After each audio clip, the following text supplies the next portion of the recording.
Welcome back to From the Shed End. Another video. As promised, I'm here. Match review. Manchester United 2, Chelsea 1.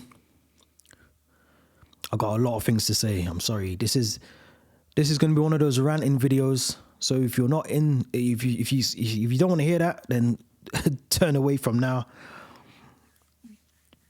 But we gotta talk. We gotta talk the truths, and we gotta talk the honest conversations, and we gotta put it all out there in the open for everyone to hear, because I'm sick of defending this team, first and foremost.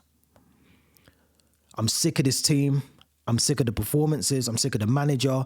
I'm sick of everything. We're gonna get through it. We're gonna get through it. Before we do that, please go and subscribe to the channel. Make sure you give this video a thumbs up. Make sure you go to the Linktree link. Make sure you go there and you follow the social accounts as well. And you go and hit the notification bell, Spotify, all of that stuff. Make sure you do that before you leave the video. Now, I don't know where to start with this one, but we're going to try and dissect through the last 24 hours and the way that this season is shaping up for us at Chelsea as Chelsea fans. But let's just start with last night. I don't even want to talk about the game too much because, to be honest, I'm still on the ceiling about that. But let's talk about a couple things. Let's start with the first one. The lineup. Mauricio Pochettino starts with, for me, the worst lineup. Not the worst lineup, actually, but the lineup that clearly isn't going to win you the game. And I'm going to tell you why. You've got Reece James, who's back in the team.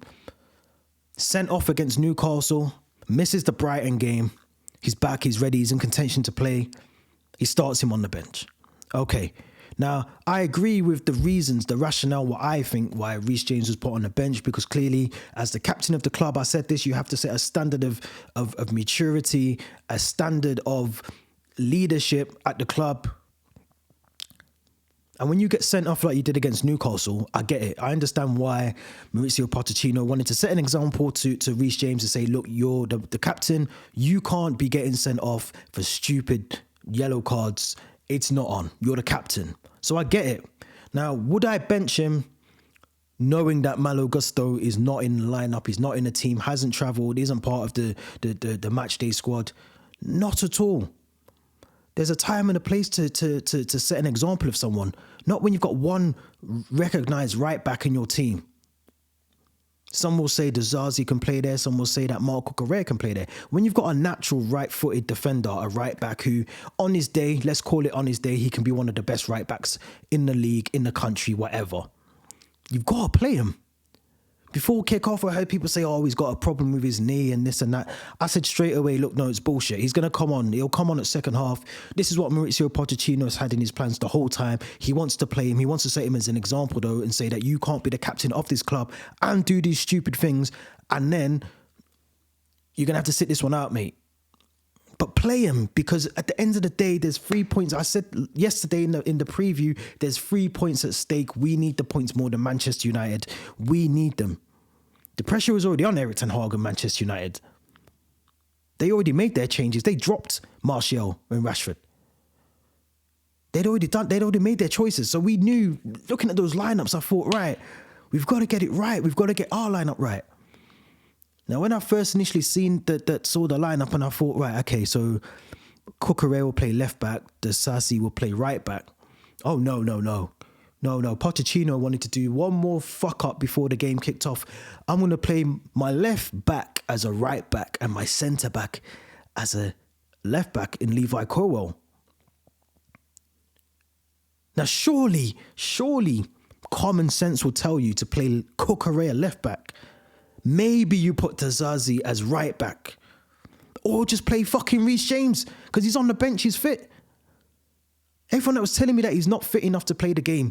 If you're on the bench, you're fit enough to play the game. Unfortunately, these are the rules of the game. If you're on the bench, you're fit enough to play. That's just the rules. I didn't make them. They're just the rules of the game. It's unfortunate. A £300 right back has to play 90 minutes. It's unfortunate for him. But guess what? He's meant to be the Chelsea captain. So whether you're fully fit, half fit, 20% fit, get out there and play. Because you're on the bench, so you're coming on at some point, and I called it. we have to talk about Sanchez as well. We do. We can't let this video go past. I've never seen a goalkeeper at Chelsea this bad. Now, some might not agree with that. Some might say that, Kepa, Mendy made their mistakes. Some might say that, even Courtois, during his time at the club, he might have made some mistakes. But I've never seen a goalkeeper this bad at distribution, this bad at playing out from the back, this bad at putting our defenders under considerable pressure all the time with the ball. I can't remember the last time I seen a goalkeeper pass the ball to one of our centre-backs, knowingly knowing that defender is already under pressure from the attack of the opposition. I lost count. I think I counted 9, maybe 10 times last night. Sanchez is passing the ball to Disgrace, to Colwell, to Cole Palmer at some points. They're under pressure. We got to see it in Newcastle. If you remember back to Joe Linton's goal, Sanchez passes the ball, I believe, or to Thiago Silva. Thiago Silva passes it to Cole Palmer. Cole Palmer's under pressure by Joe Linton. Joe Linton then gets the ball off Thiago Silva, who's under pressure. The goal goes in. We've seen it so often. Sometimes if we can't play out from the back, which is clear, we can't play out from the back with this defence and this goalkeeper. Kick the ball long. Cole Palmer at one point for one of the goals. You're ushering the ball out for a throw and you lose possession of the ball. Nicholas Jackson, what are you doing? Enzo passes you the ball. You've got to hold up the play. Hold up the play because Enzo's already running. So hold up the play and look through. Get the through ball to him. Don't pass in the ball while he's running. What is this nonsense? These are professional footballers. At the top of the game, playing in the Premier League for one of the most prestigious clubs of the last 20 years in the Premier League that have won every single trophy, and we can't string passes together. We can't get out of our own half. We can't clear the ball, clear our lines. We can't play out from the back. This is embarrassing now. This is at the point where we have to question a lot.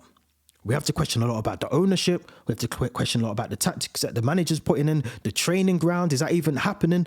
What are we doing? There's so many things that we have to... Last night was the first night alarm bells fully rang off in my head.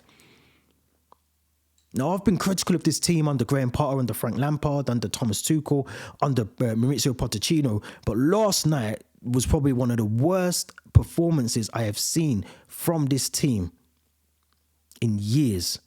That is not an exaggeration. Yes, the scoreline was say 2-1. We've been beaten by more than that. We look at the Brighton games and we look at other games that we've lost. I think Watford was another one a couple of years ago with Bakayoko in the team. But when you think last night, people always ask me, why don't you go to games anymore? Why don't you travel down to Stamford Bridge? Why don't you go to this game? Manchester's only half an hour. This is why. I'll tell you why. I'll tell you for why. Because I've got common fucking sense. And I'm not going to travel half an hour, 2 hours, 3 hours out of England to watch this sack of shit of players that don't give a shit about the club. Not one of them. The whole club from top to bottom has lost its identity. The whole club. Ownership, manager, players. Think back 15, 20 years ago, this club had a proper spine. It had a core. It had an identity. It had a style of play. It had a fear factor. You had Diego Costa in there, John Terry, Ricardo Carvalho, leaders, people that would get you by the scruff of the neck and say, you're playing shit, pull your fucking socks up and get out there and do more. I look around and I just see youngsters, I see inexperienced, I see a manager that looks out of his depth, I see Nicholas Jackson. Nicholas Jackson? We may as well have fucking Janet Jackson in the number 9. He's rubbish. Like, I've held my tongue with Nicholas Jackson for a reason, because I wanted to give him time. I wanted to see what he could do. I watched him in the pre-season games and I thought, right, he's got a bit of quality about him. People are talking about Nkunku. Forget Nkunku. A quality striker doesn't need an Nkunku. It needs to just take the chances that they're given. Nkunku isn't the be-all and end-all of Nicholas Jackson's career. So let's forget Nkunku for a minute. Nicholas Jackson, 3 or 4 times yesterday, had an opportunity to score goals. I'm thinking back to Newcastle with the 1-2 with Sterling, the half volley. Last night, now people are saying Sterling passing the ball too early, squared it to him too early. No, you're a striker. Not every ball that is delivered to you is going to be 10 out of 10. Some are going to be 3 out of 10. Some are going to be 5 out of 10. So you got to work with the ball. That's your opportunity to score a goal. He had a clear header. It was harder for Jackson, for Janet Jackson. That's what I'm going to call him from now on. It was harder for Janet Jackson to score, put that ball over the net yesterday. He had a header and he made more work of the ball going over the bar than it was to put the ball in the back of the net. I don't want to see him play for the club again. That might be a bit extreme for some of you Chelsea fans who want to give him the time and whatever else.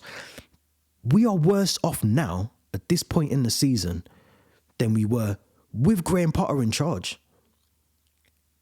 We are worse off this season than we were with Graham Potter in charge. We're supposed to have a better manager, better players, and we should have learnt from last season. We've regressed. We've gone back. We're worse off. If you're still one of these Chelsea fans that believes that there is a process here, there is a project here, there is something that this manager, this ownership, all of these young players that we brought in, we're trying to do, please let me know in the comments. Message me directly. Talk to me offline. I don't give a shit. You let me know how this is going to work. Because right now, I can't see it. I can't see it. We're 18 months plus into a project with these new owners, and I still have the same questions. The same questions I asked 12 months ago, I'm asking now. What is our style of play? What's our identity? What's the project? What are we trying to do? How are we trying to progress with this team? Where's the development in some of these players? We still talk about Enzo Fernandez like we just signed him yesterday. He's been here long enough to be one of the players that should be dragging his team through the shit. Mudryk as well. Mudryk comes on, and I don't know what he offers. I don't know what his best qualities are. I've been saying this about all these so many of these players. We're talking about Caicedo and Enzo Fernandez, 2 players combined that cost £250 million, and we're still talking about Conor Gallagher being our best midfielder. You look at Newcastle. I said this last season as well. You look at Newcastle. You look at Brighton. Now you can add Aston Villa to that. You can tell that they've got a project.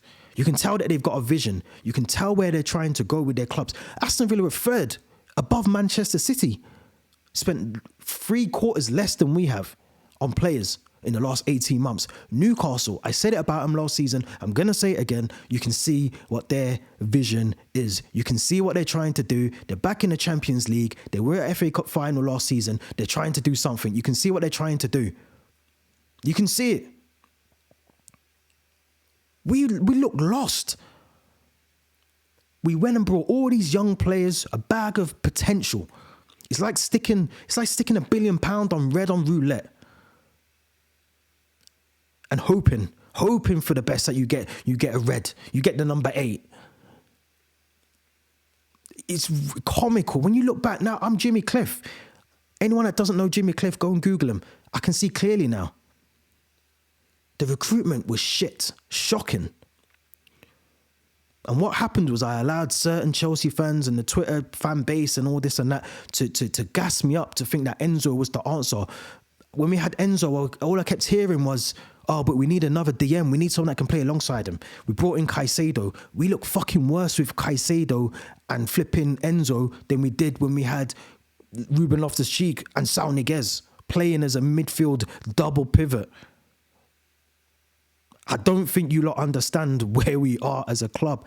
We look worse with £250 million worth of midfield so-called talent than we did when we had to play Saul Niguez and Ruben Loftus-Cheek in a double pivot. We have one of the most expensive defenders in the team.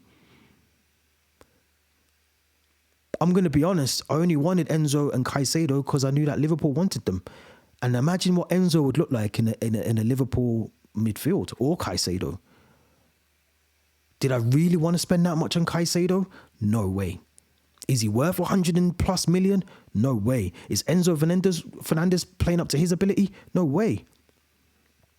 But it's time to be held accountable now. You can't hide. You can't hide at this club. This isn't Brighton. This isn't Benfica. You're at a club that for the last 20 years of English football has been one of the top clubs in Europe. You can't hide. Mudryk. Raheem Sterling diving for a penalty. We've got to the point where we're diving for penalties. Shameless diving. A player that's also meant to be experienced and he's on 4 yellow cards. Risking himself to be booked so he can miss another game on Sunday. This is poor from us. We made Manchester United look prime Barca last night. And let's be honest, they haven't achieved anything by beating us. But at the same time as well, where's the fight and the passion from these players?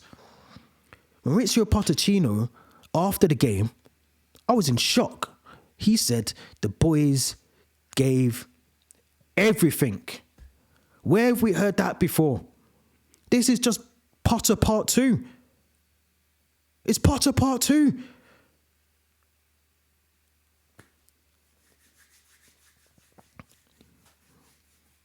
The owners wanted a yes man. They've got a yes man. Think about all the players. Are these even Pochettino's players? Which ones has he sanctioned? Which one has he asked for? Are they even listening to him? He comes across like he's the guy that's got the answers, but when you look at him, and especially last night, he's a manager that is out of his depth now. He's out of his depth. He's out of his depth. This is sackable shit that he's doing. He's out of his depth at the club.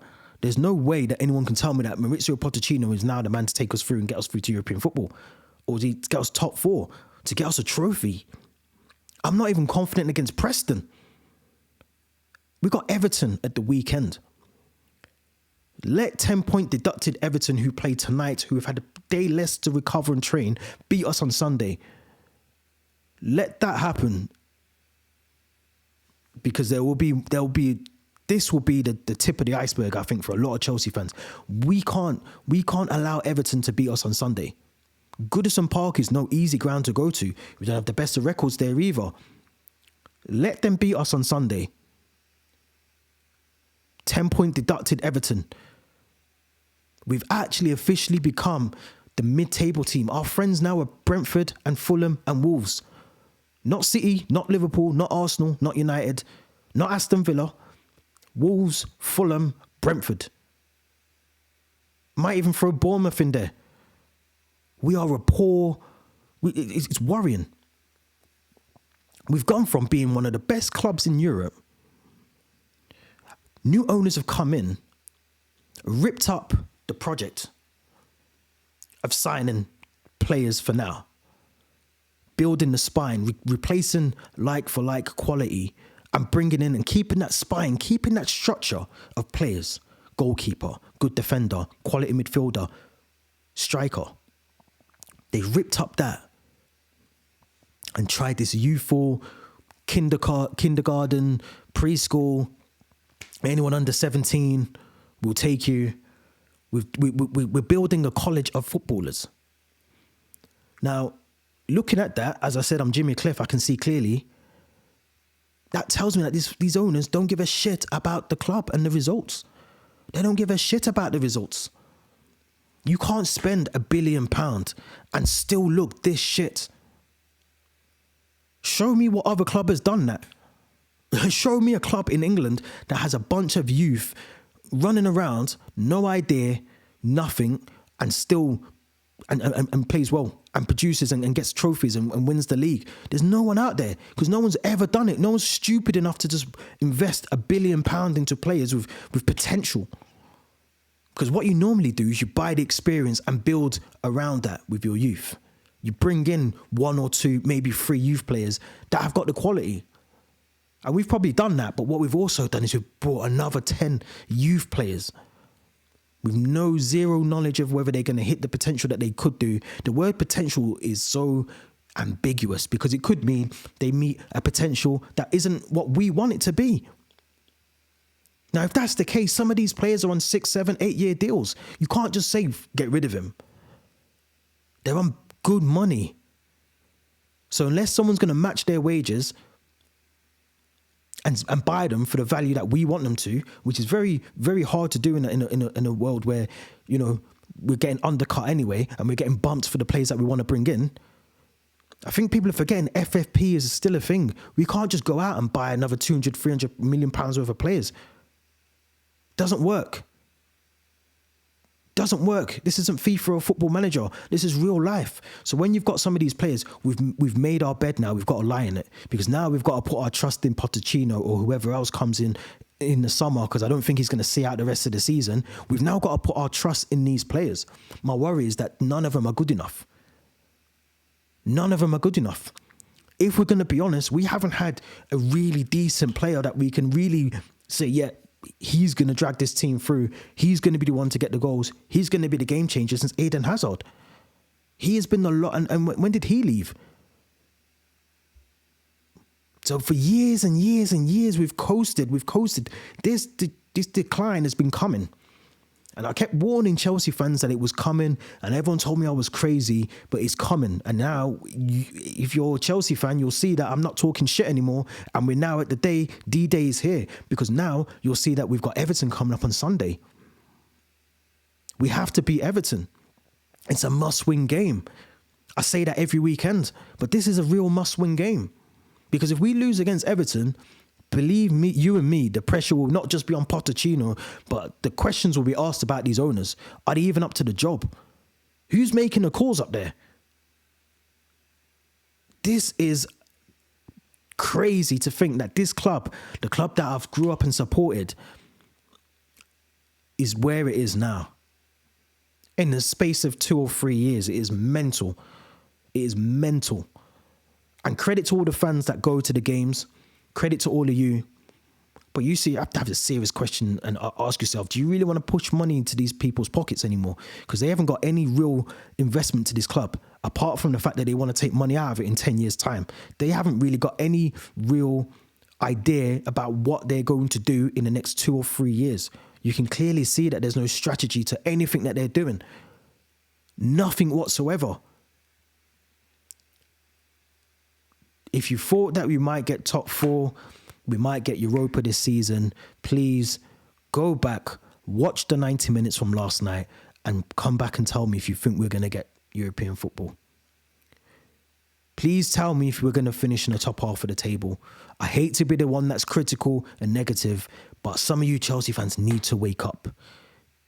Last night, as I said, was one of the worst performances I've ever watched as a Chelsea fan. I couldn't call out any player that played half decent. Some will say Thiago Silva, he was poor. He was poor as well. He was poor. And then I forgot, this is the worst thing about the whole game. We're 1-1 at the time. We need a goal. You look at the players that might get you that goal, Cole Palmer or Raheem Sterling. I look over to the bench and I see Ian Maatsen. I thought, Ian Maatsen? Where's he come from? Taking his bib off. I thought, Pochettino, that was the moment, 1, we were losing the game, and 2, Pochettino, you exposed that you are not the man for this job. Because Ian Maatsen, he wants out of the club, and the club want him out, and now you want to bring him into a big game when you need to get 3 points, and it's 1-1. That was panic stations. Who can I bring on? Ian Maatsen. And then we go 2-1 down, and Ian Maatsen has to sit down, doesn't even come on anyway. So it tells you that was never the intention to bring him on. Pochettino, you are out of your depth in this job. You're ruining football for Chelsea fans at the moment. We didn't think he was world class, but flipping out. I'm going to say it again before I end this video. We are worse off now this season than we were this time last year with Graham Potter.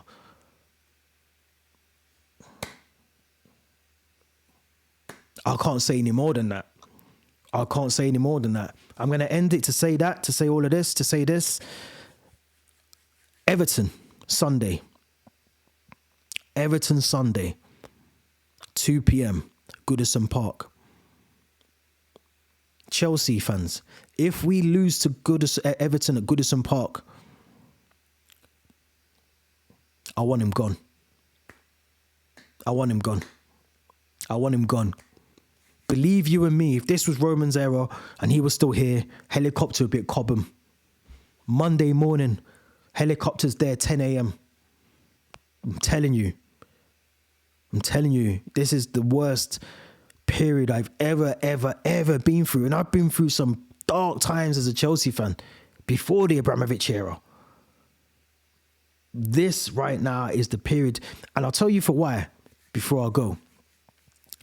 You could see what progress was going to be made at the club. When we always had the quality of players. When we weren't playing well and players down tools, we knew that a new manager coming in, whether that was Jose, Ancelotti, Scolari, whoever, we knew that they would pick something up and get something out of those players. This crop of players, you could bring in 4 world-class. You could bring in Jurgen Klopp, Pep, and have them co-manage, and I think they would still play as bad as they do. The problem isn't just down to the manager, it's the players. It's the players. We don't have the quality of players, and we've spent £1 billion. I can't stress that enough. £1 billion. £1 billion on players, and we still need to add quality to the team. Let that sink in. And then I've got fans telling me that we need to go and spend 300 million, 100 million on Osimhen and 100 million on this goalkeeper. It's not going to happen. It's not going to happen. In what world? In what reality does that happen? We can't sell certain players we've just brought through the door. We did that last season. You can't do that again 2 seasons on the bounce. You can't get rid of Koulibaly's and all these other players. You can't do that. Mental, crazy. Don't forget to subscribe to the channel. Make sure you like the video. Let me leave your thoughts in the comments. My head's rattled right now. I can't even talk. Leave your thoughts in the comments, please. Make sure you go to the link in the link. I can't even talk. Linktree link, not LinkedIn. Linktree link in the comments. And make sure you go over to the social accounts, follow on there. Hopefully another preview and the podcast will be recorded tomorrow. We'll talk a bit more about this with Theo as well. So make sure you tune in for that one. And yeah, until next time, man, thank you very much for watching.